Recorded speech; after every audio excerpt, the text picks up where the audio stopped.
that they were motherhood statements. And for me, I think it's understandable why he had to make certain motherhood statements because we have retrogressed. We are not as developed as the United States, where Obama can now speak about certain reforms that he wanted to do. We've retrogressed to the point where our institutions have been damaged, where we have forgotten basic principles about public service, accountability to the people, and leading by example. And so President Noy perhaps said, you know, I'll just go down to basics so that we don't forget, and I will just tell everybody, which is the message I got. I am going to lead by example. And for me, as a start, that's enough. And, you know, he just got on. And let's wait and see if he will really lead by example all throughout the 6 years. And if he does that, that's good enough because then that lays the foundation for the next president. And hopefully onwards, we will have the government that we all truly deserve. Still trying to collect my thoughts because right now they're all negative.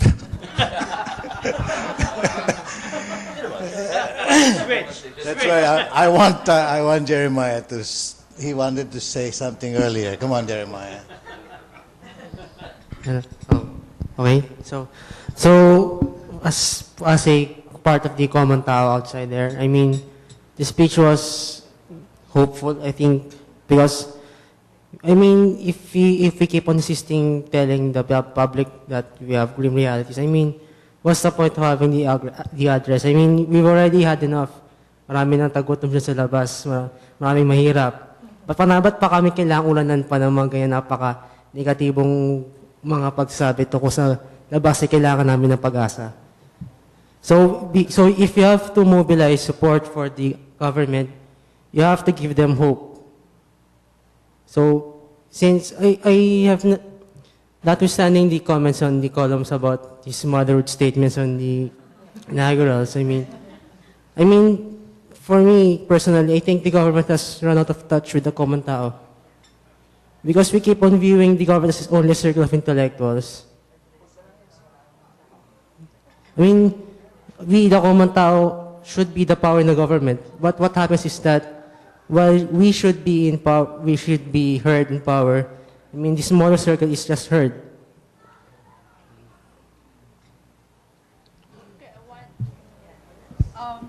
Well, something positive to say about the inaugural speech of Pinoy. More than the details and what Sir David Nye said about about the motherhood statements. In the inaugural speech of Pinoy, I think really what people were looking for and what people wanted to get from the speech was really get the sincerity.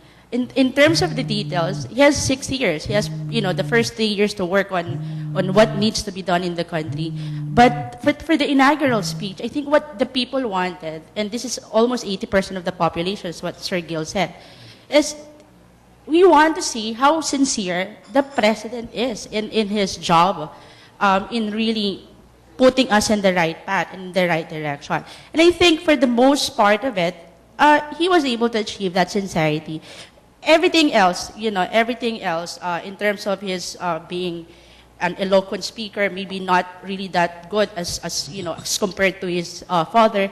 But in terms of the sincerity, I think that basically, I think, for the speech of Pinoy, it pulled through because of the sincerity, and people felt the sincerity. And as what this common tao said, this guy on my right side, he felt hopeful. And I think for the most of us, that's what we want to feel when we hear our president talk, that we want to be hopeful and that we would want to do our share and be more participative in pushing for a better direction for our country.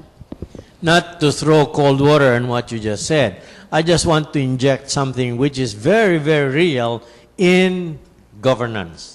We have seen it before, and it happens in the everyday life when you are already walking like Noynoy does now in the corridors of power. And this is the ability to be able to discern what is sham, what is true, what is really sincere, what is something which is solid as a recommendation for jump-starting the economy, the socio-economic problems to be solved, and for people to complain less. There's going to be total complaints anywhere you will find. You cannot find 100% satisfied constituency. Never, never. Even in the old Greece or in the old Rome, there was never such. But, and even in the in the 21st century, where you have all these technologies, you really are going to have dissatisfied people because knowledge is power, as we see in the university. However, if Noynoy will not be able to discern or differentiate what to take from all the suggestions, and presidents always are bombarded with tons and tons and tons of suggestions every day from all quarters, he is going to have a problem. And if he just makes a mistake, then it's it. That's it. It's him. Because the presidency is a very lonely position. You're the only one with the mandate. You cannot say, sabi niya eh. Kaya, you cannot say that. No way can you say it. Because people are going to hang you, not the other guys, not those where the suggestions came from. Not at all. So, my suggestion is, he has to be very, very careful in picking out which of these moves. I think, for one, as a starter, he should have at the Luneta, painted a vision of what he wants the Philippines to be. Then he should have said, now we have a vision, now let's have a mission. Then the strategy comes the strategy would have to come on the address in Congress, joint session of Congress, for his first SONA. Because that is where the program of government should be laid out. And he is going to be roundly applauded or roundly criticized based on what he's going to say on his first program of government. Right. 10, 12, 13, 23, 50 points program. Yeah, just corollary to what you were saying, Gil. Like I was saying earlier, motherhood statements are different from, as Gil mentioned, and I'm glad he mentioned it, vision statements. Those are two very, very different things. So that's why I was roundly criticizing motherhood statements, because he didn't show any vision. I think we want to see vision. Secondly, don't expect anybody who delivers an inaugural address to give you somber tidings or to give you negative or to sound pessimistic. Obviously, all inauguration speeches, they will sound hopeful. They will sound rosy. This is normal.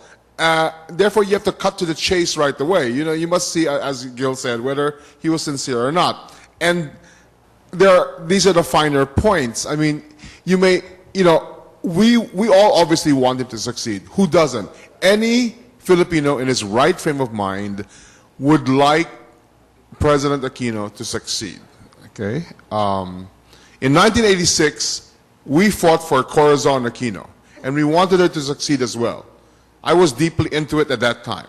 Okay, I almost got killed, in fact, at that time. Okay, to tell you honestly. Okay, because of my role that time. Okay, but I have seen what happened since also.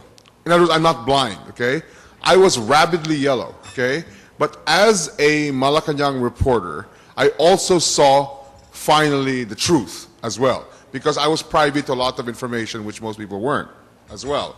Okay, but certainly I want to see him succeed. Obviously, I do. Okay, but let's see. Let's not right away. Again, I think it's a Filipino mistake wanting to jump to conclusions. Oh yes, he's sincere. Right away you listen to one speech. Oh yes, he's sincere. Really? Why don't you guys think? Find once and for all. I mean that. Let's see. Give him the benefit of the doubt for now. But the bottom line is, let's see. Okay, for now, okay. But don't jump to conclusions and say, oh, he's sincere. and then you shut your mind the rest of the way. You have this first impression last, and no matter what he does or